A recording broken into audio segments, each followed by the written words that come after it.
Hello students, my self अभिषेक अग्रवाल और स्वागत करता हूं आपका आप ही के चैनल मैग्नेट ब्रेन्स पर। क्लास 12th केमिस्ट्री का 4th चैप्टर जो हमने आगाज कर दिया है, जिसका पिछले वीडियो में आपने इंट्रोडक्टरी पार्ट देखा, जिसमें सारे कोर्स कंटेंट के बारे में हमने डिस्कशन किया था।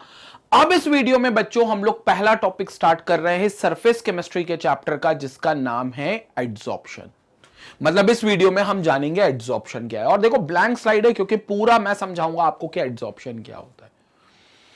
एक ऐसा फिनोमिना जिसमें एक सब्सटेंस किसी दूसरे सब्सटेंस के सरफेस पर जाकर चिपक जाए।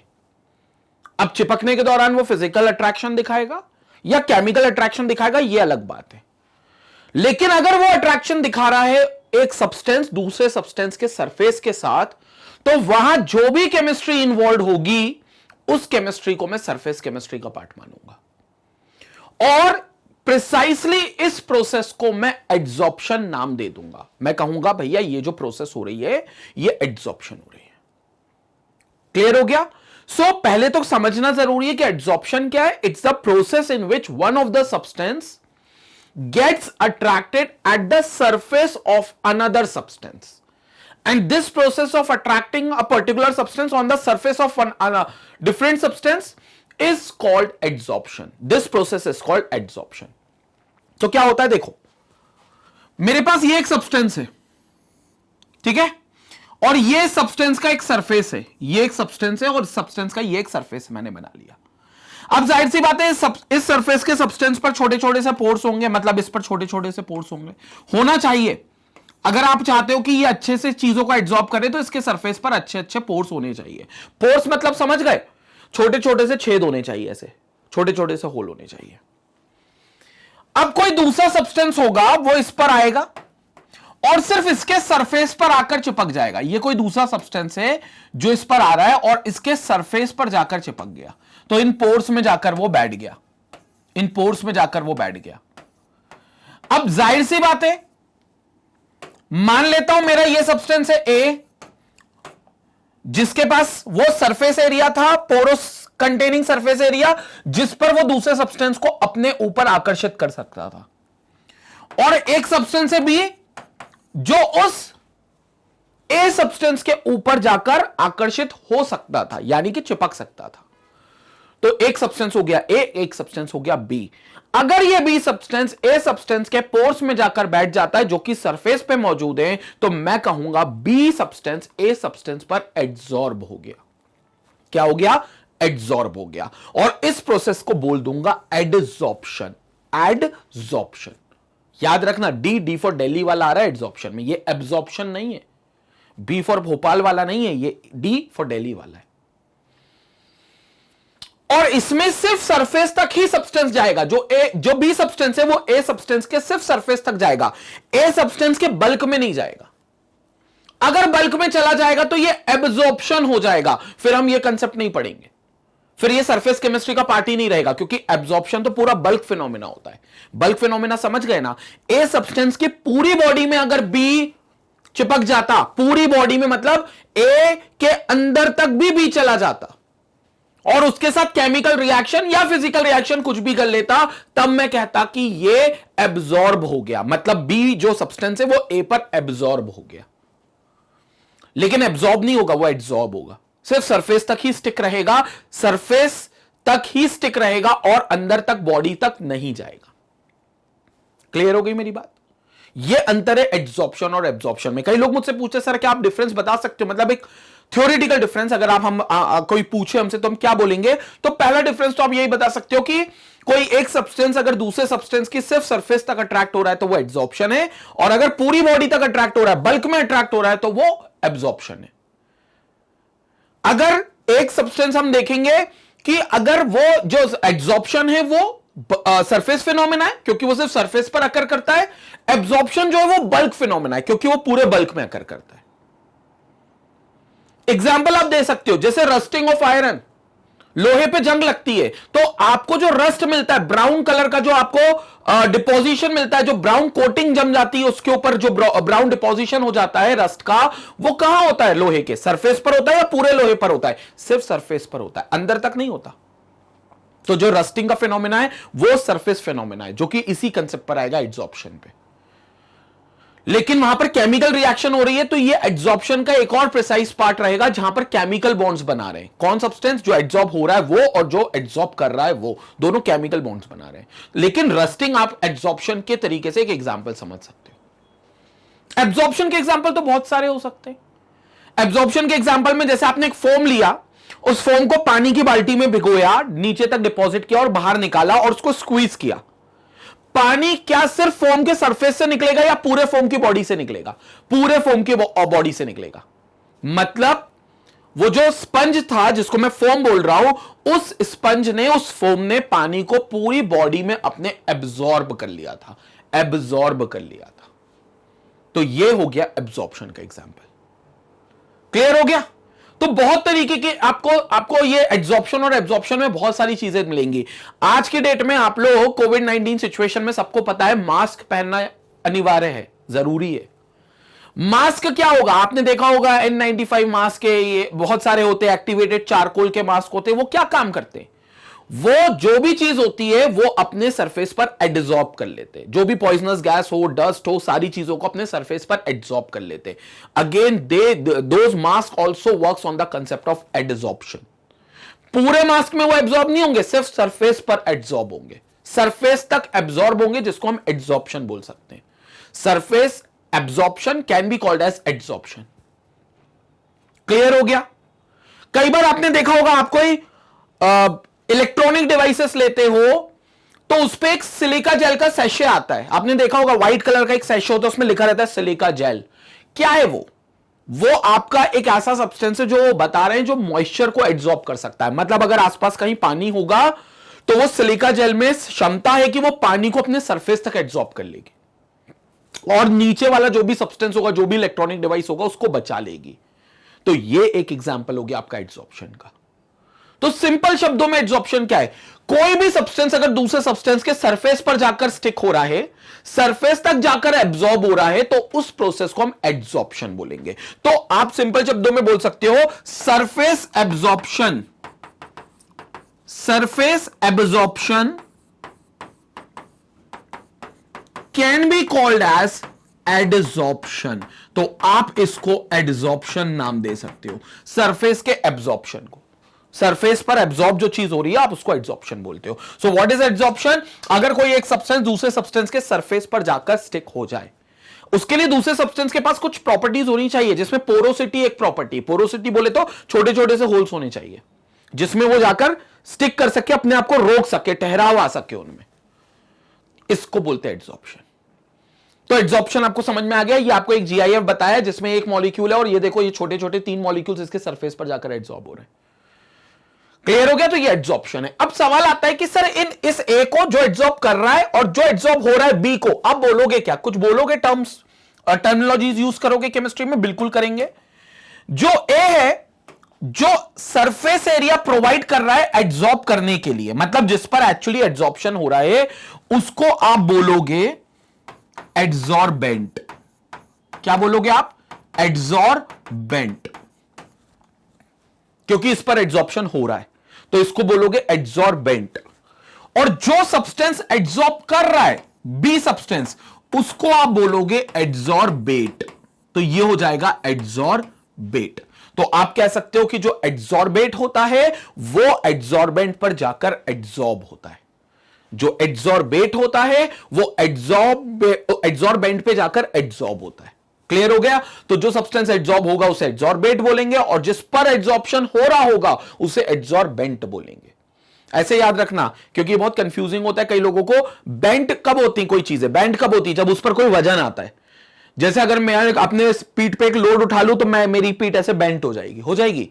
तो वजन कब आएगा? जब कोई चीज मेरे ऊपर आकर गिरेगी। मेरी बात समझ में आ रही है? वैसे ही क्योंकि ये सरफेस किसी दूसरे सब्सटेंस को अपने सरफेस पर लादता है, कैरी करता है, तो ये बेंट हो जाएगा। मतलब होगा नहीं, लेकिन याद रखने के लिए, तो इट विल बी एड्सॉर्बेंट। तो फिर दूसरा वाला एड्सॉर्बेट होगा जो उसको बेंट कर रहा है। कंसेप्ट क्लियर हो गया? तो इसे बोलते हैं एड्सॉर्बेट एंड एड्सॉर्बेंट। क्लियर हो गया? ये होता है एड्सॉर्प्शन के बारे में राय। ये होता है एड्सॉर्प्शन से रिलेटेड फिनोमेना, इसे बोलते हैं प्रोसेस ऑफ एड्सॉर्प्शन। क्लियर हो गया? सरफेस केमिस्ट्री से क्यों रिलेटेड है? क्योंकि ये प्रोसेस सरफेस पर हो रही है, और सरफेस केमिस्ट्री कहती है कि कोई सी भी केमिस्ट्री सरफेस के फिनोमेना को इन्वॉल्व करती है, सरफेस के एरिया को इन्वॉल्व करती है, तो वहां पर मैं होंगी। तो इसलिए एड्सॉर्प्शन आपको सरफेस केमिस्ट्री में पढ़ाया जा रहा है। कंसेप्ट क्लियर है? जल्दी से इसका स्क्रीनशॉट लेंगे, फिर और बात करनी है हमको, और डिटेल में बात करते हैं, डेफिनेशन वाइज बात करते हैं। पहले आप इसका स्क्रीनशॉट ले लो। तो एड्सॉर्प्शन, अब अपन देख लेते हैं बच्चों कि एड्सॉर्प्शन और एब्सॉर्प्शन में अंतर क्या है, और इसी अंतर के दौरान हम एड्सॉर्प्शन की परिभाषा को भी जान लेंगे। तो मैं आपको बताता हूं, क्योंकि डिफरेंस जनरली पूछा जाता है कि आप एब्सॉर्प्शन और एड्सॉर्प्शन को डिफरेंशिएट कैसे करोगे। तो यहां पर मैं लिखता हूं एब्सॉर्प्शन, और यहां लिखते हैं एडसॉर्प्शन। ठीक है, वर्ड में सिर्फ बी और डी का अंतर नहीं है, कंसेप्चुअली भी काफी अंतर है। तो पहले मैं एब्सॉर्प्शन के बारे में बता देता हूं। इन दिस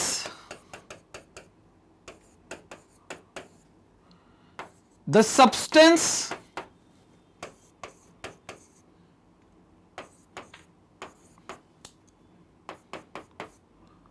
अडीर, अडीर मतलब समझ गए ना, चिपकता है, into the whole volume of another substance, मतलब सिर्फ सरफेस पर नहीं बल्कि पूरे वॉल्यूम में चिपकता है, into the whole volume of the substance of the another substance, of another substance, दूसरे सब्सटेंस के होल वॉल्यूम को ड्रॉन करता है वो, मतलब सिर्फ एक स्पेसिफिक पार्ट पर नहीं, पूरी बॉडी को इन्वॉल्व करेगा वो सब्सटेंस, अपने आप को चिपकाने के लिए या अपने आप को अडीर करने के लिए, मतलब उसके साथ बॉन्ड फॉर्मेशन करने के लिए, अट्रैक्शन दिखाने के लिए। तो दूसरे सब्सटेंस पर जो वो पहला सब्सटेंस जाएगा तो वो दूसरे सब्सटेंस के पूरे वॉल्यूम में चला जाएगा, हर एक पार्ट में चला जाएगा, बाहर के सरफेस पे भी रहेगा, अंदर बल्क में भी रहेगा, दोनों पार्ट में रहेगा। लेकिन जब आप एड्सॉर्प्शन की बात करते हो तो एड्सॉर्प्शन में ऐसा नहीं होगा, क्योंकि द प्रोसेस इन विच, अब ये डेफिनेशन भी है,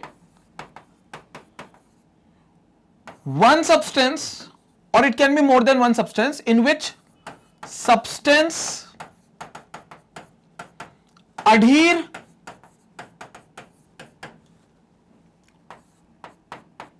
only at the surface of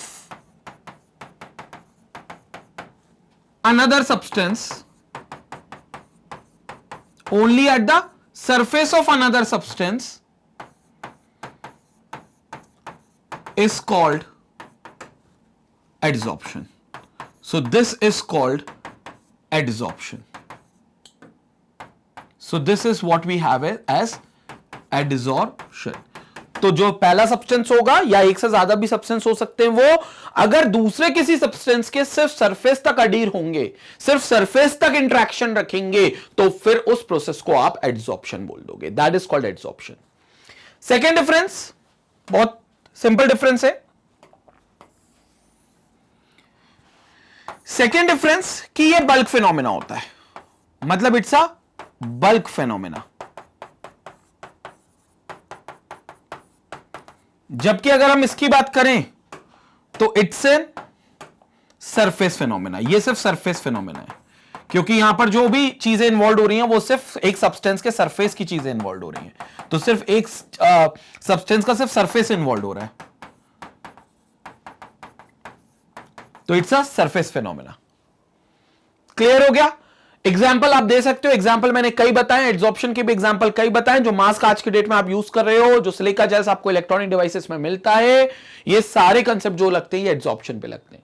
एक और होता है हाइड्रोजन गैस को जब आप ऑर्गेनिक रिएक्शंस में ले जाते हो तो पैलेडियम, प्लैटिनम या निकल मेटल के ऊपर लेकर जाते हो, क्योंकि पैलेडियम, प्लैटिनम और निकल मेटल के ऊपर एक पोर्स होते हैं छोटे छोटे, जिस पर हाइड्रोजन गैस सेट हो जाती है, और वो हाइड्रोजन गैस जब सेट हो जाती है तो उसको आसानी से हम क्या कर सकते हैं, किसी भी सब्सटेंस पर ऐड करवा सकते हैं। क्लियर हो गया? तो वो भी आपका एक एग्जाम्पल हो सकता है। और एब्जॉर्प्शन के एग्जाम्पल तो अनगिनत है, आप जगह जगह देख रहे हो, बहुत सारी चीजें एब्जॉर्ब होती है। जैसे मैंने फोम को बोला था, जो स्पंज था उसको पानी के बकेट में डाला तो पूरा पानी उसकी फोम की पूरे वॉल्यूम में जाकर इंटरेक्ट हो गया, जाकर चिपक गया। क्लियर हो गया? मतलब फोम की पूरी बॉडी ने, पूरे स्पंज ने उसको क्या कर लिया था, अपने पूरी बल्क बॉडी में एब्जॉर्ब कर लिया था। इस प्रोसेस को हम एब्जॉर्प्शन बोलते हैं। क्लियर हो गया? तो ये बेसिक डिफरेंस है एब्जॉर्प्शन और एड्सॉर्प्शन का, याद रखना। लेकिन एड्सॉर्प्शन में जो चीज एड्सॉर्ब हो रही है उसे एड्सॉर्बेट बोलते हैं, और जिस पर एड्सॉर्प्शन प्रोसेस हो रहा है उसे एड्सॉर्बेंट बोलते हैं। क्लियर हो गया? तो जल्दी से आप इसका स्क्रीनशॉट लेंगे, फिर हम लोग आगे बात करते हैं। स्क्रीनशॉट लीजिए आप। अब यहां पर हम लोग समझ लेते हैं, प्रोसेस के लिए आपको एड्सॉर्बेट और एड्सॉर्बेंट दोनों होना चाहिए। सो एक आपका होगा कौन, एड्सॉर्बेंट, और इस पर कौन आएगा आपका, एड्सॉर्बेट, जो इसके सरफेस पर जाकर अडहीर हो जाएगा। तो ये होगा एड्सॉर्बेट। कोई पूछे एड्सॉर्बेट क्या है, तो एड्सॉर्बेट की डेफिनेशन मैं बता देता हूं।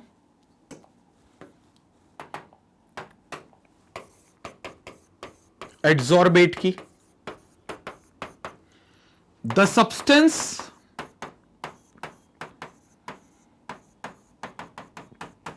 which gets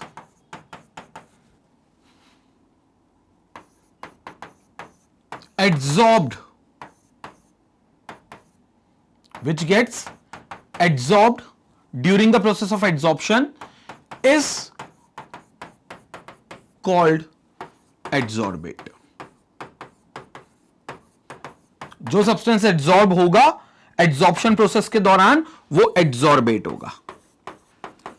लेकिन एड्सॉर्बेंट कौन होगा, adsorbent the substance at which, जिस पर मतलब at which adsorption is taking place, जिस पर एड्सॉर्प्शन हो रहा है, at which adsorption takes place, that is which is capable to adsorbate, that is which is capable to adsorbate मतलब जो एड्सॉर्ब होगा उस पर, तो जिसमें क्षमता है उस एड्सॉर्बेट को एड्सॉर्ब करने की, इज कॉल्ड एड्सॉर्बेंट।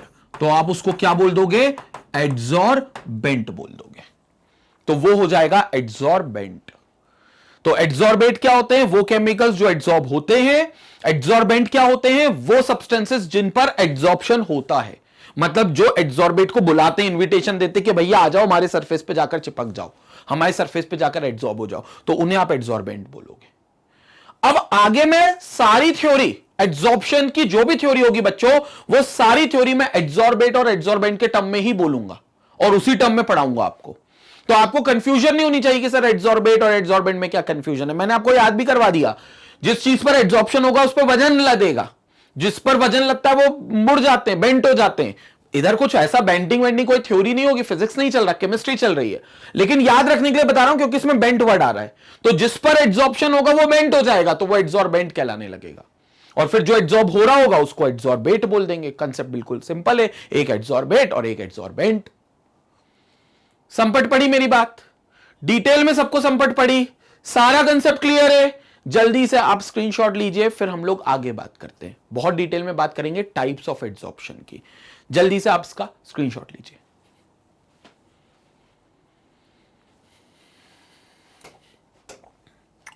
अब चलते हैं आगे और बात करते हैं टाइप्स ऑफ एड्सॉर्प्शन की। मतलब एड्सॉर्प्शन के भी टाइप होते हैं, और मोटे रूप में एड्सॉर्प्शन दो टाइपों में बांटा जाता है। एक पहला टाइप बहुत सिंपल है, फिजिकल एड्सॉर्प्शन, जिसको क्लब करके वर्ड को, दो वर्ड्स फिजिकल एड्सॉर्प्शन जो दो वर्ड्स दिए इनको क्लब करके हम नाम देते हैं फिजिस ऑप्शन। फिजिस ऑप्शन मतलब फिजिजॉप्शन, आप ऐसा बोल सकते हो, फिजिजॉप्शन। और दूसरा केमिकल एड्सॉर्प्शन, केमिकल एड्सॉर्प्शन नाम को क्लब करके आप बोल सकते हो केमिजॉप्शन। तो एक होता है फिजिकल एड्सॉर्प्शन, एक होता है केमिकल एड्सॉर्प्शन, एक होता है फिजिजॉप्शन, एक होता है केमिजॉप्शन। नाम से ही समझ में आ रहा होगा क्या अंतर है। अंतर फिर भी मैं आपको बता देता हूं।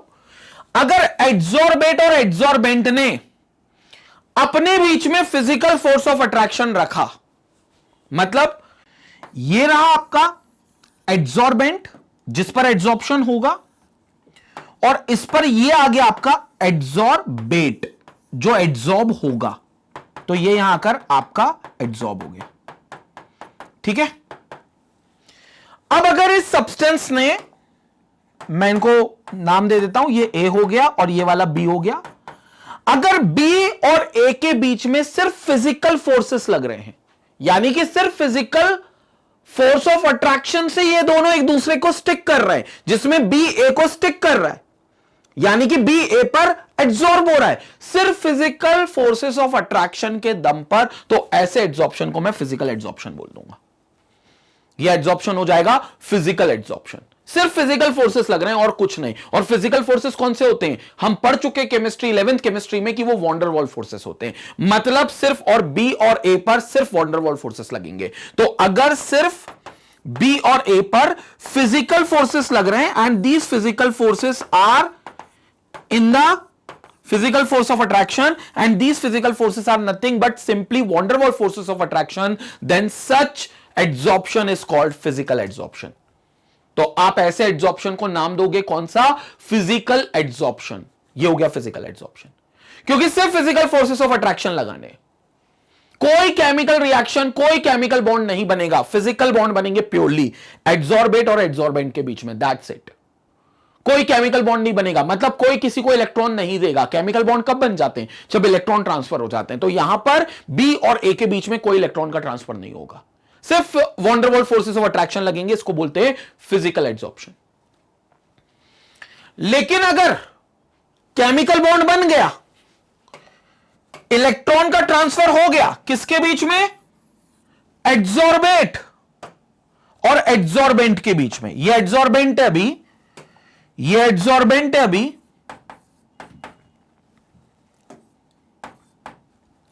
और अब इस पर आ गया एड्सॉर्बेट, एड्सॉर्ब होने के लिए ये एड्सॉर्ब हो गया।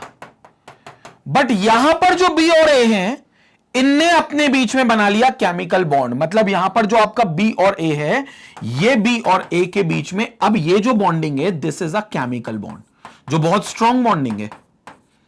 तो इस केमिकल बॉन्डिंग की वजह से ये एड्सॉर्प्शन बहुत स्ट्रॉन्ग एड्सॉर्प्शन हो गया। मतलब ये स्ट्रॉन्ग किससे हो गया, फिजिकल एड्सॉर्प्शन से। तो यहां जो एड्सॉर्प्शन बना है केमिकल बॉन्ड बनने पर, वो बहुत स्ट्रॉन्ग एड्सॉर्प्शन है, और इस एड्सॉर्प्शन को हम नाम देंगे केमिकल एड्सॉर्प्शन, जिसको आप सिंपल केमिजॉर्प्शन भी बोल सकते हो। अब हमें यह तय करना है कि कहां बॉन्ड बनेगा कहां नहीं, ये तो हमें पता होना चाहिए। यह हमें पता होना चाहिए कहां वो फिजिकल बॉन्ड्स बना सकते हैं, कहां वो केमिकल बॉन्ड्स बना सकते हैं। जैसे आप रस्टिंग देखते हो, लोहे पे जंग लगती है, तो क्या आपको नया सब्सटेंस मिलता है लोहे के सरफेस पे? हां मिलता है, रस्ट। उसका कलर अलग होता है, उसका केमिकल कंपोजिशन अलग होता है, सब कुछ अलग होता है लोहे से। मतलब वो नया सब्सटेंस बन रहा है। मतलब definitely rusting of iron is a chemical adsorption process, it's a chemisorption process.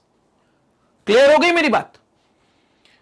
लेकिन जब आप मास्क पहनते हो तो वो जो गैस एड्सॉर्ब होती है, सिलिका जेल जो मॉइस्चर एड्सॉर्ब करता है, उसमें कोई नए सब्सटेंस नहीं बनते। तो वो जो प्रोसेस हो गई वो एक फिजिकल एड्सॉर्प्शन हो गया। आपके पास दोनों के एग्जांपल्स है, फिजिकल एड्सॉर्प्शन भी, केमिकल एड्सॉर्प्शन भी। फिजिकल एड्सॉर्प्शन में से फिजिकल बॉन्ड बनना है, केमिकल एड्सॉर्प्शन में एड्सॉर्बेट और एड्सॉर्बेंट के बीच में केमिकल बॉन्ड बनना है। और ये एड्सॉर्प्शन केमिजॉर्प्शन स्ट्रॉन्ग होगा as compare to physisorption. Clear हो गई? ये अभी तो फिलहाल मैंने सिर्फ आपको इसके बेसिक कंसेप्ट्स के हिसाब से डिफरेंसेस बताएं। अभी हम लोग और डिटेल में जाएंगे, एक एक एड्सॉर्प्शन को अब हम डिटेल में पढ़ने वाले हैं। तो जल्दी से स्क्रीनशॉट लेंगे, फिर हम लोग फिजिजॉर्प्शन पहले देखेंगे, उसके बाद केमिजॉर्प्शन देखते हैं। जल्दी से आप पहले इसका स्क्रीनशॉट ले लो।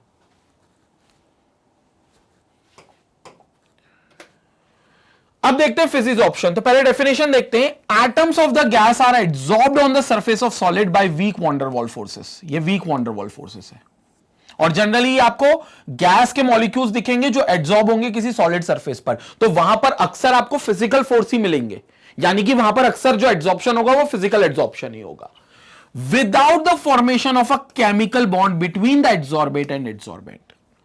सो such adsorptions are called physical adsorption. ये आपको दिख रहा है एड्सॉर्बेट गैस के मॉलिक्यूल से, ये आपका एड्सॉर्बेंट, इस पर जाकर ये लोग बैठ आएंगे, एड्सॉर्बेट बैठ आएंगे इस एड्सॉर्बेंट के ऊपर, और सिर्फ physical van der Waals force of attraction लगेगा, जो कि वीकेस्ट फोर्स होते हैं, जो कि फिजिकल फोर्सेस होते हैं। अब इस वंडरवॉल में भी बहुत सारे टाइप होते हैं, आपने पढ़े होंगे, लंदन और dispersion forces, dipole dipole interaction, hydrogen bonding, ये होते हैं। उसकी गहराई तक हमें नहीं जाना, हमें सिर्फ इतना देखना है भैया ये फिजिकली इस एड्सॉर्बेंट से जाकर इंटरेक्ट हो रहे हैं। तो एड्सॉर्बेट और एड्सॉर्बेंट के बीच में फिजिकल बॉन्ड है और ये फिजिजॉर्प्शन है। This is the pure definition of physisorption. और जनरली आपको gas as an adsorbate and solid as an adsorbent के बीच में देखने को मिलेंगे।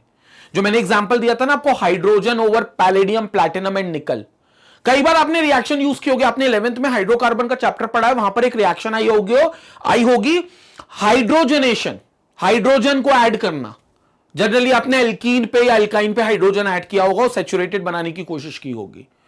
आपको आप देखना उस रिएक्शन को जाकर, आपने जो हाइड्रोजन ऐड किए उसमें आपने एरो जो बनाया है, उस एरो पर आपने मेटल्स के नाम लिखे, पैलेडियम, प्लैटिनम या निकल, यही मेटल्स लिखे होंगे, क्योंकि इनके पास छोटे छोटे से पोर्स होते हैं, हाइड्रोजन गैस जाकर इन पर सेट हो जाती है, जिसकी वजह से वो किसी भी सब्सटेंस पर इजीली ऐड हो सकती है। अब ये पैलेडियम, प्लैटिनम, निकल क्या है? सॉलिड है, और हाइड्रोजन गैस क्या है? गैस है। वहां पर वो सिर्फ फिजिकल एड्सॉर्प्शन करेंगे, मतलब हाइड्रोजन गैस अपना नेचर नहीं खोएगी वहां पर, मतलब हाइड्रोजन गैस कोई और गैस नहीं बन जाएगी, हाइड्रोजन गैस ही रहेगी, और रहनी भी चाहिए क्योंकि हमें रिएक्शन में हाइड्रोजन गैस ही ऐड करवानी है। क्या मेरी बात समझ में आ रही है? तो इसे बोलते हैं फिजिकल एड्सॉर्प्शन। और डायरेक्ट हम ऐड नहीं कराते, हम किसी पैलेडियम, प्लैटिनम या किसी निकल जैसे मेटल्स के थ्रू ही वो चीज ऐड होती है, तो इसलिए उसकी जरूरत है हमको। लेकिन हाइड्रोजन की आइडेंटिटी भी नहीं खोती। रीजन भी क्यों आइडेंटिटी उसकी नहीं खोएगी? क्योंकि वो वहां पर कोई भी केमिकल बॉन्ड नहीं बना रही है, वो सिर्फ एक physical bond, van der Waals force of attraction के थ्रू फिजिकल बॉन्ड बना रही है, और ये फिजिजॉर्प्शन का पार्ट होता है। क्लियर हो गया? जल्दी से स्क्रीनशॉट लेंगे, फिर हम लोग और आगे बात करते हैं। स्क्रीनशॉट लीजिए आप।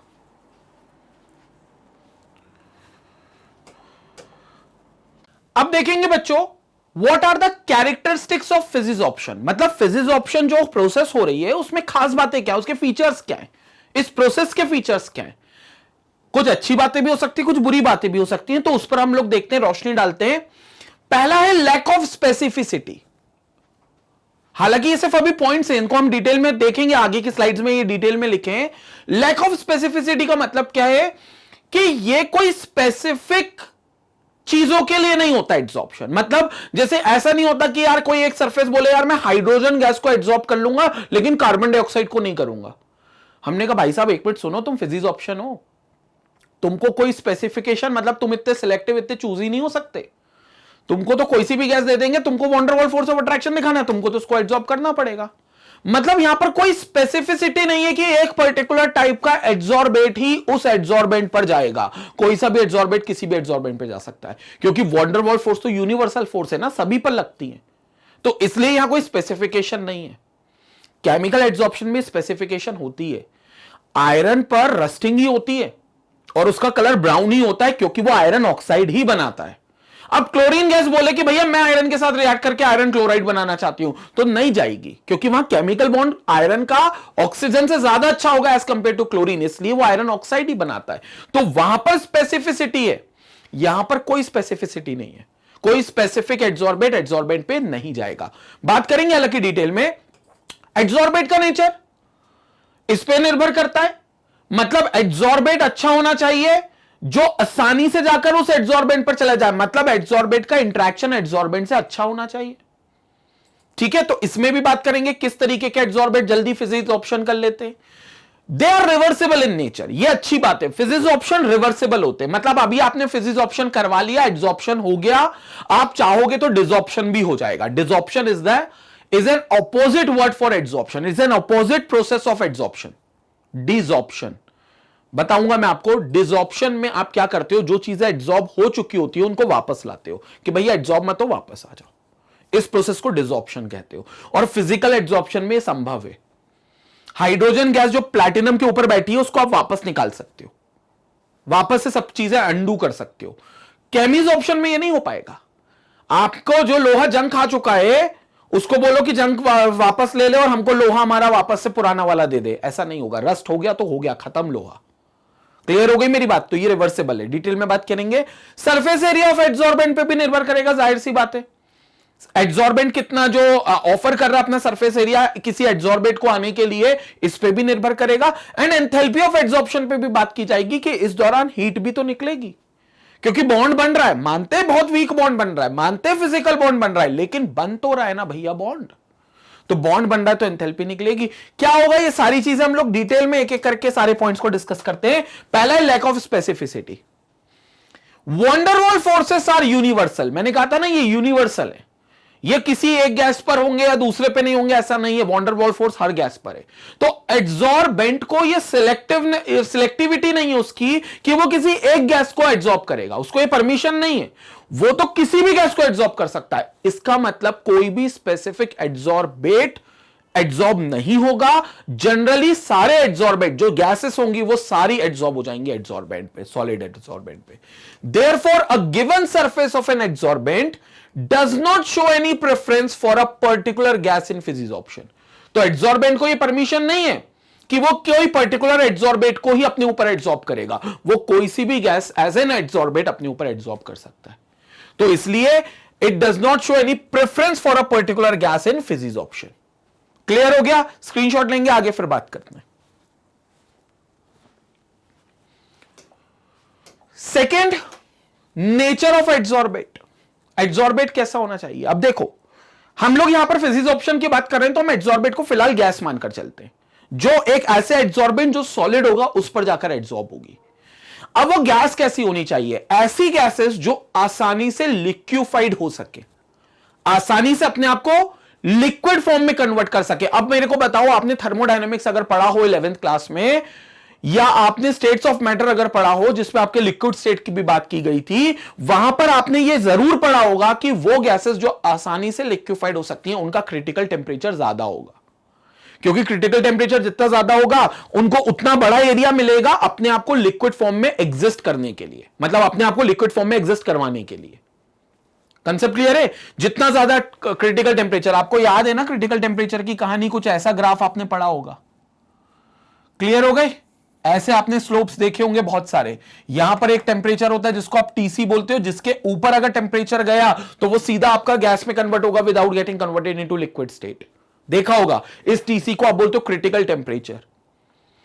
वो गैसेस जिनका क्रिटिकल टेम्परेचर बहुत ज्यादा होगा, यानी कि उतना बड़ा उनको एरिया मिलेगा, ये एरिया क्योंकि लिक्विड वाला एरिया होता है तो इतना बड़ा एरिया मिलेगा उनको लिक्विफाइड होने के लिए, तो उतना आसानी से वो जाकर एड्सॉर्ब हो सकती हैं एड्सॉर्बेंट पर, मतलब वो अच्छे एड्सॉर्बेंट होंगे हमारे लिए। इजीली लिक्विफाइबल गैसेस मतलब जो आसानी से लिक्विफाइड हो सकती हैं, हैविंग हाई क्रिटिकल टेम्परेचर, मैंने कहा था ना जिनका क्रिटिकल टेम्परेचर ज्यादा होगा, are readily adsorbed because they have stronger van der Waals forces of attraction. वो ज्यादा आसानी से एड्सॉर्ब हो जाएंगे एड्सॉर्बेंट के ऊपर क्योंकि उनके अंदर wonder Waals forces of attraction अच्छे होंगे, क्योंकि वो लिक्विफाइड होना चाहती हैं गैसेस। और लिक्विड में इंटरमोलिकुलर फोर्सेस जो होते हैं वो बहुत स्ट्रांग होते हैं as compare to gas state के। गैस में उतने नहीं होते।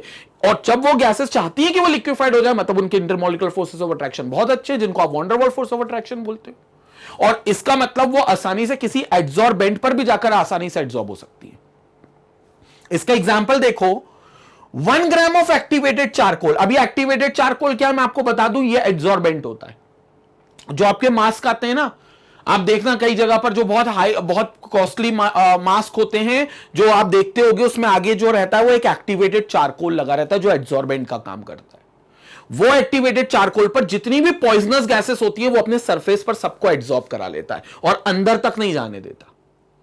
तो वो एक्टिवेटेड चारकोल एक बहुत अच्छा एड्सॉर्बेंट होता है, बहुत जगह पर यूज होता है। एक प्रोसेस और आती है जिसमें हम क्रोमेटोग्राफी जो बोलते हैं, जिसमें हम लोग जो एक सॉल्यूशन हमें दिया गया है उसके कंपोनेंट्स को सेपरेट करते हैं। तो क्रोमेटोग्राफी में भी हम एक्टिवेटेड चारकोल का इस्तेमाल करते हैं जो किसी पर्टिकुलर कंपोनेंट को अपने ऊपर एब्जॉर्ब करा लेता है, उस सॉल्यूशन में से निकाल देता है। अभी आएगा सोल्यूशन का फेज भी आगे, तो उसमें मैं आपको डिटेल में बताऊंगा। तो वहां पर 1 ग्राम ऑफ एक्टिवेटेड चारकोल उन्होंने क्या बोला, एडजॉर्ब्स मोर SO2 जिसका क्रिटिकल टेम्परेचर 630 केल्विन है देन CH4 जिसका क्रिटिकल टेम्परेचर 190 केल्विन है। देखो critical temperature SO2 sulphur dioxide का है, तो 1 gram of activated charcoal SO2 sulphur dioxide की ज्यादा मात्रा को एब्जॉर्ब करेगा एज कंपेयर टू मीथेन के। मीथेन की कम मात्रा करेगा क्योंकि मीथेन का क्रिटिकल टेम्परेचर 190 केल्विन है, कम है, जबकि SO2 का क्रिटिकल टेम्परेचर 630 केल्विन बहुत ज्यादा है। मतलब SO2 आसानी से लिक्विफाइड होना चाहती है as compare to methane gas. तो इसलिए SO2 सल्फर डाइऑक्साइड ज्यादा अच्छे से एड्सॉर्ब हो जाएगी किसी भी एड्सॉर्बेंट पर। और किसी भी एड्सॉर्बेंट मतलब यहां पर कौन सा ले रखा है, एक्टिवेटेड चारकोल। क्लियर हो गया, यह होता है नेचर ऑफ एड्सॉर्बेट। जल्दी से स्क्रीनशॉट लेंगे फिर आगे बात करते हैं।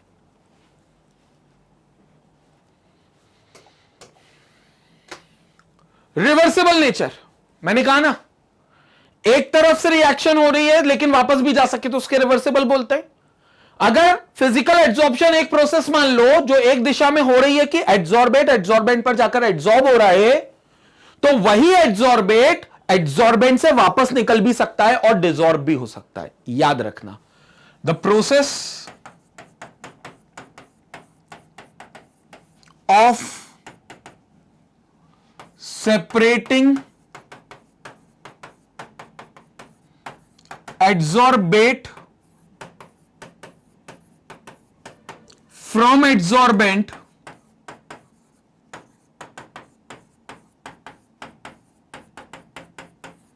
is called desorption. इस प्रोसेस को आप क्या बोलते हो, डिसॉर्प्शन प्रोसेस बोलते हो। ऑपोजिट है एड्सॉर्प्शन का, बिल्कुल ऑपोजिट है डिसॉर्प्शन।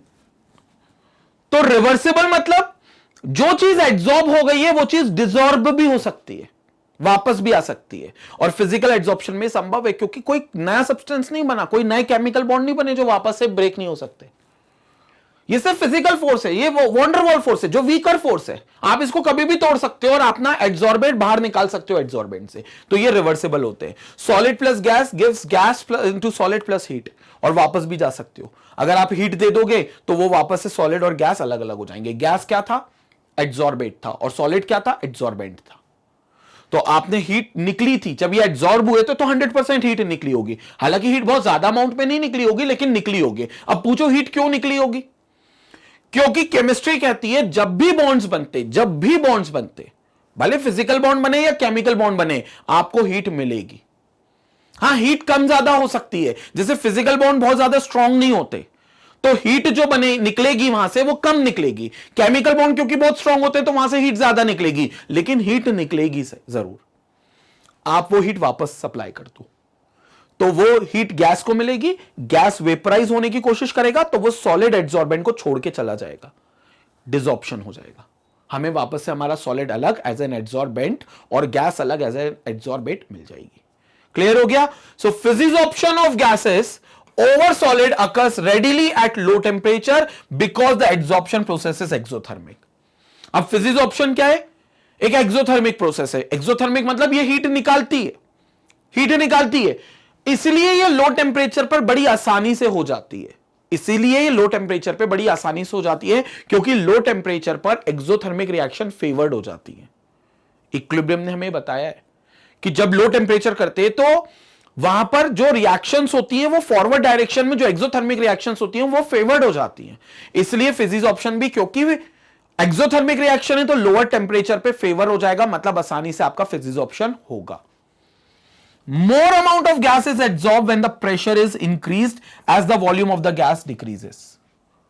और प्रेशर के बढ़ाने से भी जितना ज्यादा आप एब्सॉर्बेट जो कि गैस है आपकी, उस पर जितना ज्यादा प्रेशर लगाओगे उतना ज्यादा वॉल्यूम उसका एड्सॉर्ब होगा। किसके ऊपर, एड्सॉर्बेंट के ऊपर, क्योंकि वो अपना वॉल्यूम कम कर लेगी। जैसे प्रेशर बढ़ा तो गैस अपना वॉल्यूम कम कर लेगी, और कम कर लेगी तो वो किसी सॉलिड पर रखी जा सकती है, वहां पर जाकर वो अपने आप को इंटरैक्ट करवा सकती है, अडीर हो सकती है। इसलिए किसी भी गैस पर आप जितना ज्यादा प्रेशर लगाओगे उसका उतना मास या वॉल्यूम उस गैस का एड्सॉर्बेंट पर जाकर एड्सॉर्ब होगा। तो फिर इस बात को अंडू कैसे कर सकते हो, मतलब आप डिसॉर्ब कैसे कर सकते हो, प्रेशर को घटा के। प्रेशर बढ़ाने से आपने एड्सॉर्प्शन बढ़ा दिया था, फिजिसॉर्प्शन बढ़ा दिया था। अब आप क्या कर सकते हो, प्रेशर को हल्का कर सकते हो, रिलीज कर सकते हो। अब जब प्रेशर रिलीज करोगे तो प्रेशर डिक्रीज करोगे तो even that gas can be removed by decreasing the pressure. तो ये रिवर्सेबल है, टेम्परेचर प्रेशर के रूल से रिवर्सेबल है। टेम्परेचर को चेंज करके या प्रेशर को चेंज करके और ऑपोजिट करके, जो आपने एड्सॉर्प्शन के वक्त किया था उससे ऑपोजिट करके आप चीजों को अंडू भी कर सकते हो। इसलिए बोला गया है कि ये रिवर्सेबल नेचर का है। फिजिज ऑप्शन, केमिज ऑप्शन नहीं होगा रिवर्सेबल का, सिर्फ फिजिज ऑप्शन आपका रिवर्सेबल नेचर का होगा। क्लियर हो गया? अभी हम सिर्फ फिजिज ऑप्शन की बात कर रहे हैं। जल्दी से स्क्रीनशॉट लें, फिर हम लोग और आगे बात करते हैं।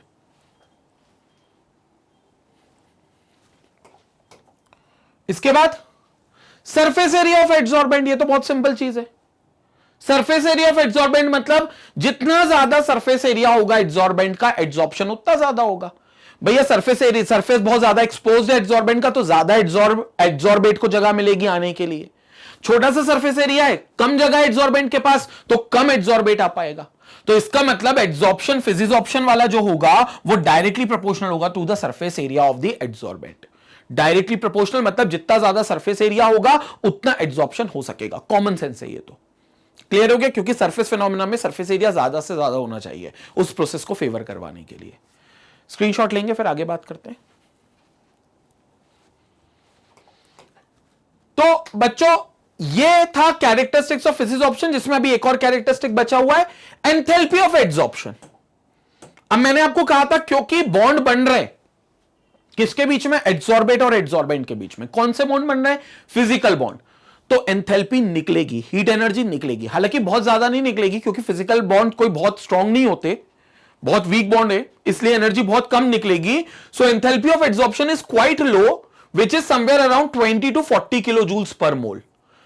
मतलब पर मोल अगर देखा जाए तो 20 से 40 किलो जूल्स की एनर्जी आपकी निकलेगी, जो कि क्वाइट लो है, because the attraction between the gas molecules and solid surface, gas molecules adsorbate है और सॉलिड सरफेस एड्सॉर्बेंट है, is only due to weak van der Waals forces. क्योंकि इनके बीच में weak van der Waals forces लग रहे हैं, तो कोई बहुत स्ट्रॉन्ग बॉन्ड नहीं बन रहा, वीक बॉन्ड बन रहा है, जिससे फोर्स ऑफ अट्रैक्शन भी बहुत वीक लग रहा है, जिससे एनर्जी भी बहुत कम निकल रही है। और एनर्जी कितनी निकल रही है, 20 से 40 किलो जूल्स पर मोल। बहुत कम एंथैल्पी है ये। क्लियर हो गया? स्क्रीनशॉट लेंगे, फिर आगे बात करते हैं। स्क्रीनशॉट लीजिए। तो ये थे कैरेक्टरिस्टिक्स किसके, फिजिसॉर्प्शन के। और फिजिसॉर्प्शन को हमने डिटेल में देख लिया। अब बात करते हैं दूसरे टाइप के एड्सॉर्प्शन की, जिसको बोलते हैं केमिकल एड्सॉर्प्शन, यानी कि केमिसॉर्प्शन। तो अब केमिसॉर्प्शन को समझते हैं बच्चों। नाम से ही लग रहा है केमिकल बॉन्ड बनेगा, पहले ही बता दिया मैंने, एड्सॉर्बेट और एड्सॉर्बेंट के बीच में केमिकल बॉन्ड बनेगा, यानी कि एड्सॉर्बेट अपनी अस्तित्व को खो देगा। अस्तित्व मतलब अपनी आइडेंटिटी को खो देगा, और एक नया सब्सटेंस वहां पर फॉर्म होगा, जिसकी एकदम बिल्कुल नई प्रॉपर्टीज होंगी। तो बात करते हैं chemisorption. The gas molecules of और atoms are held to the solid surface by chemical bonds. मतलब जो एड्सॉर्बेट है, ये आपके एड्सॉर्बेट है और ये एड्सॉर्बेंट है, तो इनके बीच में आपके केमिकल बॉन्ड्स होंगे। यानी कि ये जो एड्सॉर्बेट है, इस एड्सॉर्बेंट पर जो टिके हुए हैं वो उनके केमिकल बॉन्ड की वजह से टिके हुए हैं। तो ये जो अभी एड्सॉर्बेट अभी तो हवा में घूम रहे हैं, ये इस एड्सॉर्बेंट पर आएंगे, सरफेस पर आएंगे इस एड्सॉर्बेंट के, और इसके साथ केमिकल रिएक्शन कर लेंगे, यानी कि केमिकल बॉन्ड बना लेंगे। अब बच्चों केमिकल बॉन्ड का सिर्फ एक ही मतलब होता है, इलेक्ट्रॉन का ट्रांसफर होगा। अब वो हो सकता है एड्सॉर्बेंट एड्सॉर्बेट को दे दे, एड्सॉर्बेट एड्सॉर्बेंट को दे दे, कोई भी किसी को दे सकता है, लेकिन इलेक्ट्रॉन का ट्रांसफर जरूर होगा। और इस वजह से नए सब्सटेंसेस इसके सरफेस पे बनेंगे, जो कि केमिसॉर्प्शन का पार्ट होंगे। और ये बहुत स्ट्रॉन्ग एड्सॉर्प्शन है। इसका जो एड्सॉर्बेट का जो एड्सॉर्प्शन से जो अट्रैक्शन है, ये केमिकल बॉन्ड के थ्रू ये स्ट्रॉन्ग है as compare to physical adsorption, as compare to physisorption. Clear हो गई बात? तो ये आपका केमिकल एड्सॉर्प्शन है। जैसे रस्टिंग ऑफ आयरन आपने देखा है, जो रस्ट होती है वो एक नया केमिकल होता है, उसके पास ना ऑक्सीजन की प्रॉपर्टी होती है ना आयरन की प्रॉपर्टी होती है, उसके पास अलग ही प्रॉपर्टी होती है, जो कि आयरन ऑक्साइड का फॉर्म होता है। तो इसलिए वो एक नए सब्सटेंस बना देता है, जिसको हम रस्ट बोलते हैं। तो rusting of iron chemical adsorption होता है। बात करते हैं, और atoms are held to the solid surface by chemical bonds, either they can be covalent और आयनिक, कोई से भी बॉन्ड हो सकते हैं। The adsorption is termed chemical adsorption or chemisorption. Oxygen is adsorbed on metals by the virtue of oxide formation. ये उन्होंने बताया कि किसी भी मेटल पर जो ऑक्सीजन एड्सॉर्ब होती है वो उस मेटल का ऑक्साइड बना लेती है। जैसे आयरन के ऊपर जब ऑक्सीजन एड्सॉर्ब होती है तो आयरन ऑक्साइड .XH2O बन जाता है, जिसको हम रस्ट के नाम से जानते हैं। क्लियर हो गया? तो इस तरीके से ये सारी चीजें केमिसॉर्प्शन का पार्ट होती है। केमिसॉर्प्शन की डेफिनेशन है, अगेन इसकी भी कुछ कैरेक्टरिस्टिक्स होते हैं। क्लियर हो गया? समझाने का कुछ ज्यादा इसमें है नहीं, सिंपल केमिकल बॉन्ड्स बनेंगे। तो अगर मैं एड्सॉर्बेट को मान लेता हूं B और एड्सॉर्बेंट को मान लेता हूं A, तो again B is held with A because of chemical bonds. So these bonds are called your chemical bonds. कौन से bonds हो गए? ये chemical bonds हो गए। So they are held together by the chemical bonds. Screenshot लेंगे फिर आगे बात करें। अब इनके भी कुछ कैरेक्टरिस्टिक्स होंगे, इनके कैरेक्टरिस्टिक्स की भी बात कर लेते हैं। इनके पास हाई स्पेसिफिसिटी होगी, अभी बताऊंगा मैं। ये भी सरफेस एरिया ऑफ एड्सॉर्बेंट पे डिपेंड करेंगे, बात एक ही है। वहां पर भी एड्सॉर्बेंट का एरिया पे डिपेंड है, यहां पर भी एड्सॉर्बेंट के एरिया पे डिपेंड है, और दोनों का ट्रेंड एक ही है। जितना ज्यादा सरफेस एरिया होगा एड्सॉर्बेंट का, उतना ज्यादा एड्सॉर्प्शन होगा। फिजिकल एड्सॉर्प्शन भी ज्यादा होगा और केमिकल एड्सॉर्प्शन हो रहा होगा तो वो भी ज्यादा होगा। एंथैल्पी ऑफ एड्सॉर्प्शन, ये भी हीट निकालेंगे, और मैं तो कहता हूं फिजिकल एड्सॉर्प्शन में जो हीट निकली थी उससे भी ज्यादा वैल्यू की हीट निकलेगी। क्यों निकलेगी बात करेंगे, बट इनके साथ बुरी बात ये इररिवर्सिबल है, मतलब इसमें डिसॉर्प्शन नहीं हो सकता वापस से। एक बार एड्सॉर्प्शन हो गया तो वहां पर बन गया सब्सटेंस नया, तो अब बस बन गया, अब वापस से अपना पुराना सब्सटेंस नहीं ला सकते। डिसॉर्प्शन वापस नहीं कर सकते थे जो फिजिकल एड्सॉर्प्शन में कर सकते थे, यहां नहीं होगा क्योंकि यहां इररिवर्सिबिलिटी है। ये प्रॉपर्टीज है, एक एक करके सारी प्रॉपर्टी को देखते हैं। सबसे पहले हाई स्पेसिफिसिटी। हर कोई एड्सॉर्बेट किसी एड्सॉर्बेंट पर आकर केमिकल बॉन्ड नहीं बनाएगा। इसमें एड्सॉर्बेंट के पास वो पावर है, वो परमिशन है कि वो सिलेक्टिव हो सकते हैं और वो बोल सकते हैं कि नहीं, मैं इस एड्सॉर्बेट के साथ केमिकल रिएक्शन करूंगा, इसके साथ नहीं करूंगा। क्योंकि यहां केमिकल बॉन्ड बनाने की बात है, यहां इलेक्ट्रॉन के ट्रांजैक्शन की बात है। ट्रांजैक्शन मतलब या तो इलेक्ट्रॉन कहीं से कहीं ट्रांसफर होगा या फिर इलेक्ट्रॉन शेयर होगा। तो भैया एड्सॉर्बेंट को पूरा हक है इस बात का चयन करने का कि वो इलेक्ट्रॉन किसके साथ ट्रांसफर कर सकता है या किसके साथ शेयर कर सकता है। जबकि फिजिकल एड्सॉर्प्शन में कोई सिलेक्टिवनेस नहीं थी ऐसी। एड्सॉर्बेंट को बोला भैया तुम्हें एड्सॉर्बेंट के साथ सिर्फ वंडरवॉल फोर्स के अट्रैक्शन, वंडरवॉल फोर्सेस के थ्रू जुड़ना है। तो इसका मतलब दुनिया में वंडरवॉल फोर्सेस तो सभी के पास है, तो कोई सी भी गैस आकर एड्सॉर्ब कर लेगी। तो वहां पर जो बनता है वो फिजिकल एड्सॉर्प्शन है, जो बिल्कुल भी स्पेसिफिक नहीं था। ये स्पेसिफिक है। It occurs only if there is some possibility of chemical bonding between the adsorbent and adsorbate. अगर केमिकल बॉन्डिंग बनेगी, अगर इलेक्ट्रॉन का कोई ट्रांसफर होगा या शेयरिंग होगी, तो ही एक केमिसॉर्प्शन होगा, वरना नहीं होगा।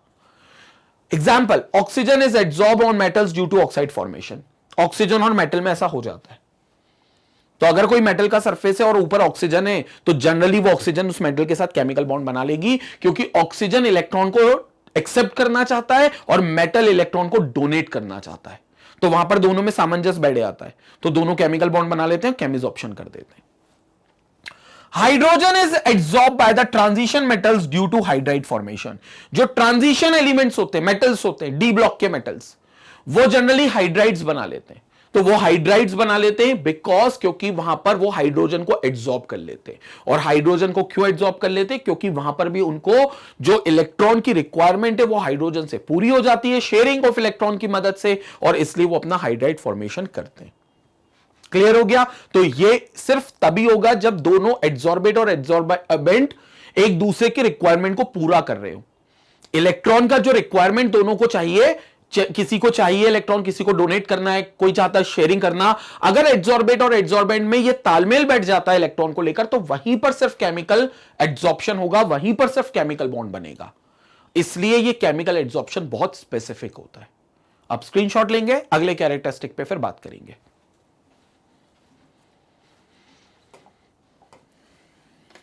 Next, surface area of the adsorbent.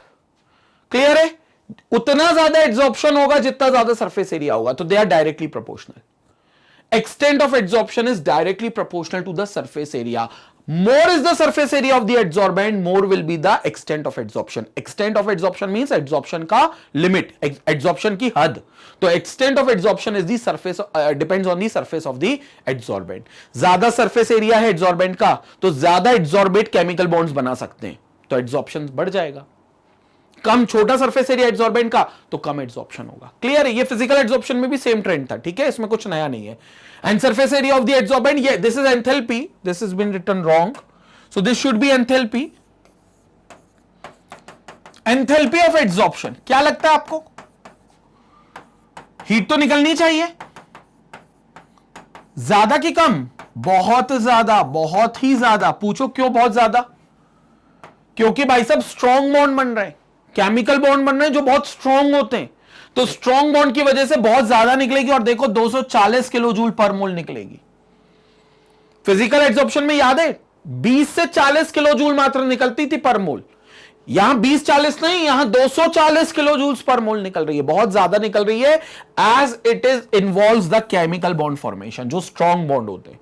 तो जितना स्ट्रॉन्ग बॉन्ड बनेगा, जितना स्ट्रॉन्ग बॉन्ड बनेगा उतनी ज्यादा हीट निकलेगी. क्योंकि केमिकल बॉन्डिंग कहती यही है, केमिकल क्या फिजिकल बॉन्डिंग, कोई सी भी बॉन्डिंग हो, कहती यही है कि अगर बॉन्ड बन रहा है तो हीट निकलेगी.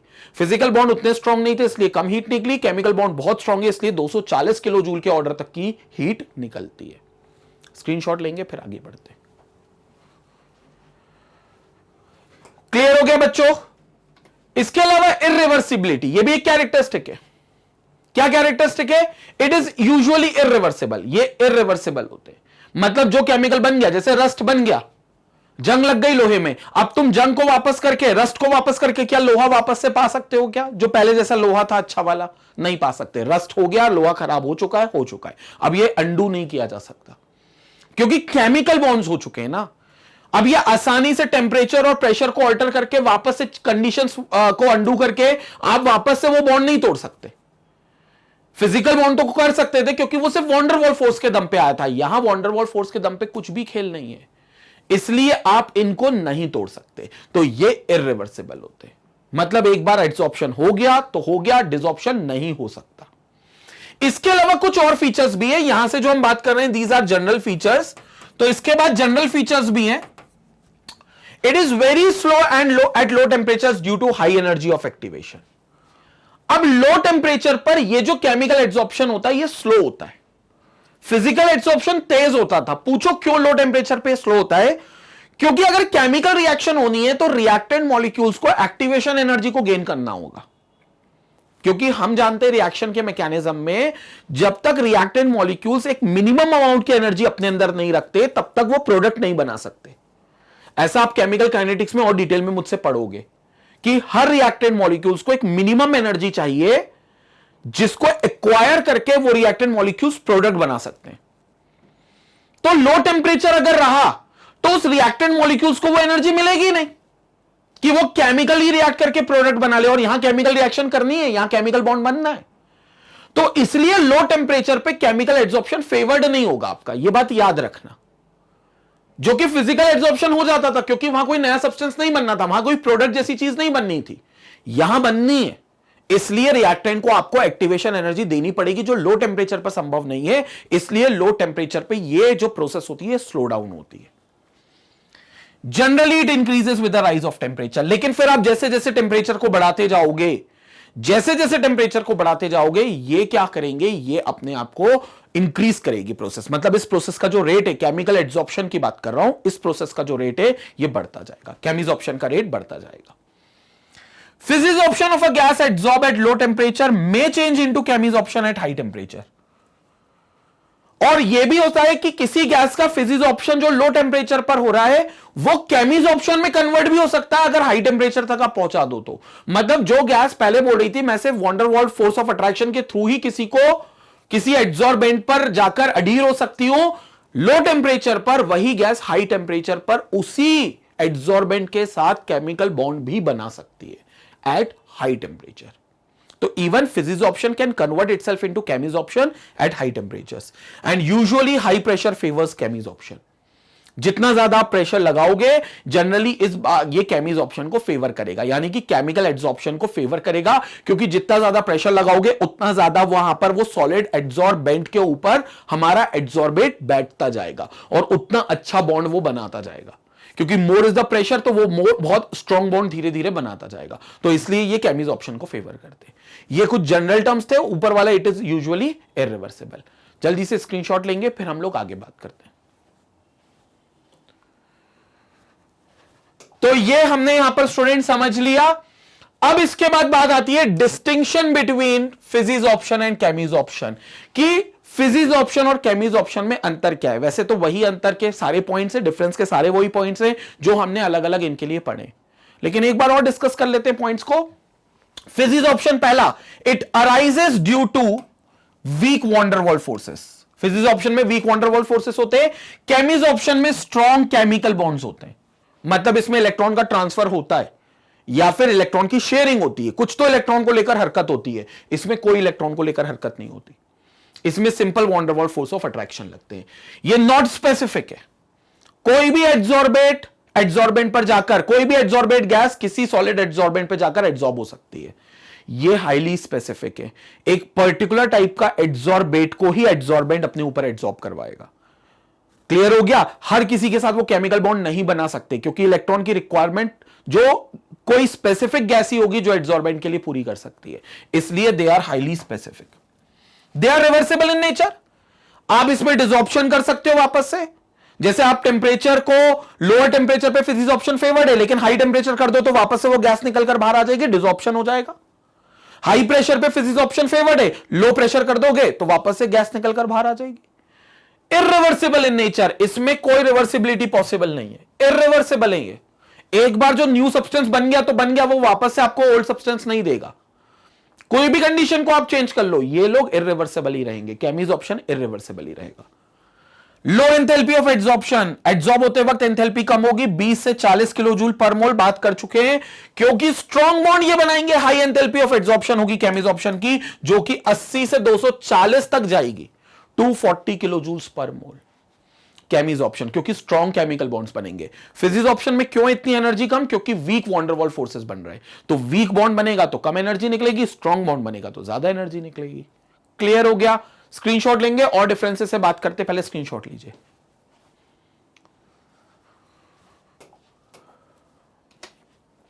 Physics option favours low temperature. Exothermic है ना, तो लो टेम्परेचर पर रेट तेज होगा फिजिक्स ऑप्शन का। लो टेम्परेचर जितना होगा फिजिक्स ऑप्शन उतना ज्यादा फेवर्ड होगा।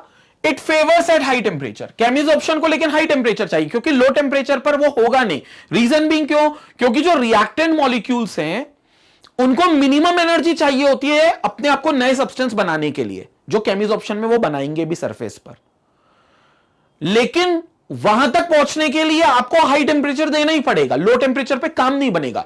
इसलिए लो टेम्परेचर पे केमीज ऑप्शन नहीं होगा, हाई टेम्परेचर पे केमीज ऑप्शन होगा। It requires little activation energy, यही वही मैं एक्टिवेशन एनर्जी की बात कर रहा हूं। वो जो एनर्जी उनको चाहिए प्रोडक्ट में बनाने के लिए, उसी का एनर्जी को एक्टिवेशन एनर्जी बोलते हैं। ये एक्टिवेशन एनर्जी का कंसेप्ट आपको केमिकल काइनेटिक्स में मिलेगा। मैं इसका जब वीडियो बनाऊंगा तो एक्टिवेशन एनर्जी का कंसेप्ट का एक बहुत अलग से और बहुत एक्सक्लूसिव वीडियो बनेगा, वो आप उसको जरूर देखना। It requires little activation energy, it requires appreciable activation energy, क्योंकि जब रिएक्टेंट मॉलिक्यूल्स को कोई नया प्रोडक्ट बनाना होता है तो उनको एक्टिवेशन एनर्जी ज्यादा चाहिए होती है, तो इसलिए इसको बहुत अच्छी appreciable amount of activation energy चाहिए होता है। It can form multi molecular layer on the adsorbent surface. ये बहुत इंपॉर्टेंट है। ये वाली लाइन जो आई ना, ये बड़ी लास्ट में आई लेकिन बड़ी इंपॉर्टेंट लाइन आई। ये multi molecular layer on the adsorbent surface बना सकते हैं। इसका मतलब पता है क्या है? अगर मेरे पास ये एक एड्सॉर्बेंट सरफेस है और इस पर अगर मान लो कोई चीज एड्सॉर्ब होने आई है, कोई चीज एड्सॉर्ब होने आई है, तो वो इसके ऊपर एड्सॉर्ब होगी, वो इसके ऊपर एड्सॉर्ब होगी फिजिकल एड्सॉर्प्शन के थ्रू। ये फिजिकल एड्सॉर्प्शन है। लेकिन मान लो फिर इसके बाद भी कोई और आ गया तो वो इसके ऊपर एड्सॉर्ब हो जाएगा। मतलब एड्सॉर्बेट की सेकेंड लेयर बन जाएगी एड्सॉर्बेंट के ऊपर। एक लेयर बन गई पहले सब्सटेंस से, चलो पहले सब्सटेंस का नाम दे देते हैं ए। इसको बोल देता हूं मैं क्या, इसको मैं Z बोल देता हूं, क्योंकि ये मेरा क्या एड्सॉर्बेंट है। ये एस मटेरियल आया जो एड्सॉर्ब हुआ, फिर ए के पीछे कौन आया, बी भी आया जो एड्सॉर्ब हो गया। मैं तो कहता हूं एक और सी भी आ गया इसके ऊपर, ये सी भी यहां पर एड्सॉर्ब हो जाएगा, सी भी एड्सॉर्ब हो जाएगा। मतलब क्या हो सकता है, मल्टी मॉलिक्यूलर लेयर बन सकती है। मल्टी मॉलिक्यूलर लेयर समझ गए, एक के ऊपर एक के ऊपर एक के ऊपर एक लेयर बन सकती है एड्सॉर्बेट की। किसके ऊपर, एड्सॉर्बेंट्स के ऊपर एक से ज्यादा लेयर बना सकता है एड्सॉर्बेट की। एड्सॉर्प्शन कौन सा, फिजिकल एड्सॉर्प्शन। ये चीज केमिजॉर्प्शन, केमिकल एड्सॉर्प्शन में आपको देखने को नहीं मिलेगी। It forms unimolecular layer on the adsorbent surface. Unimolecular मतलब भाई साहब एक बार एड्सॉर्बेंट पर कोई एड्सॉर्बेट केमिकल बॉन्ड बना गया, मान लो ये आयरन है, थोड़ी देर के लिए मान लो this is iron and this is oxygen, तो यहां पर रस्ट बन गया, यहां रस्ट हो गया। अब रस्ट के ऊपर रस्ट नहीं जम सकती, मतलब उस रस्ट के ऊपर फिर से ऑक्सीजन नहीं आ सकती या कोई और गैस नहीं आ सकती। एक बार आयरन के ऊपर ऑक्सीजन की लेयर बन गई तो बस एक ही लेयर बन गई, it will be a unimolecular layer, एक लेयर बनेगी। रस्ट के ऊपर रस्ट नहीं हो सकती, मेरी बात समझ में आ रही है। एक बार ऑक्सीजन आयरन पर आ गया तो ऑक्सीजन के बाद कोई और उसके ऊपर एड्सॉर्ब नहीं होगा, आ तो सकता है लेकिन एड्सॉर्ब नहीं होगा। ये तो बहुत सारी लेयर बना लेते हैं, क्योंकि यहां तो सिर्फ वॉन्डरवॉल फोर्स लगना है ना, और वॉन्डरवॉल तो सब जगह है, सर्वे सर्वा है भैया, यूनिवर्सल फोर्स है। लेकिन केमिकल बॉन्ड तो स्पेसिफिक है, तो एक तरीके का एलिमेंट या एक तरीके का कंपाउंड दूसरे एलिमेंट या कंपाउंड पर आ गया तो वो एक बार केमिकल बॉन्डिंग में हिस्सा ले सकते हैं, लेकिन उसके बाद पॉसिबल नहीं है कि एक और लेयर बन जाएगी ऊपर। इसलिए ये यूनिमोलिकुलर लेयर होती है एड्सॉर्बेंट सरफेस पर, जबकि ये बनाते हैं multi molecular layer adsorbent surface पर। ये एक और अंतर है जो बहुत इंपॉर्टेंट अंतर है। क्लियर हो गया? तो ये है फिजिजॉर्प्शन और ये है केमिजॉर्प्शन, प्रॉपर डेफिनेशन और प्रॉपर डिफरेंसेस। क्लियर हो गया? जल्दी से स्क्रीनशॉट लेंगे फिर हम वीडियो कंक्लूड करते हैं। जल्दी आप स्क्रीनशॉट लीजिए। तो ये हो गया स्टूडेंट हमारा अभी का वीडियो, जिसमें हमने डिटेल में बात करी अपने फिजिकल एड्सॉर्प्शन की और केमिकल एड्सॉर्प्शन की। फिजिकल एड्सॉर्प्शन को फिजिजॉर्प्शन बोलते हैं, केमिकल एड्सॉर्प्शन को केमिजॉर्प्शन बोलते हैं। अंतर सिर्फ बेसिक अंतर इतना है कि फिजिकल एड्सॉर्प्शन में, फिजिजॉर्प्शन में एड्सॉर्बेंट और एड्सॉर्बेट के बीच में फिजिकल बॉन्ड्स होते हैं जो कि वॉन्डरवॉल के रूप में होते हैं। केमिजॉर्प्शन या केमिकल एड्सॉर्प्शन में एड्सॉर्बेट और एड्सॉर्बेंट के बीच में केमिकल बॉन्ड्स होते हैं, यानी कि इलेक्ट्रॉन को लेकर कुछ हरकत होती है। चाहे वो बॉन्ड्स आयनिक हो सकता है, वो बॉन्ड्स आयनिक हो सकता है वो कोवेलेंट हो, लेकिन वहां पर इलेक्ट्रॉन को लेकर कुछ हरकत की गई है, इसलिए वहां केमिकल बॉन्ड्स बने। और केमिजॉर्प्शन ज्यादा स्ट्रॉन्ग होते हैं क्योंकि वहां स्ट्रॉन्ग केमिकल बॉन्ड्स बनते हैं। फिजिकल बॉन्ड्स वीक होते हैं क्योंकि वो वीक वॉन्डरवॉल फोर्सेस के द्वारा बनाए जाते हैं। इस वीडियो में हमने बच्चों डिटेल में देखा फिजिकल एड्सॉर्प्शन और केमिकल एड्सॉर्प्शन। अब अगले वीडियो में हम लोग देखेंगे जो एड्सॉर्प्शन है, चाहे वो फिजिकल हो चाहे केमिकल हो, उसका टेम्परेचर और प्रेशर से क्या वेरिएशन होता है।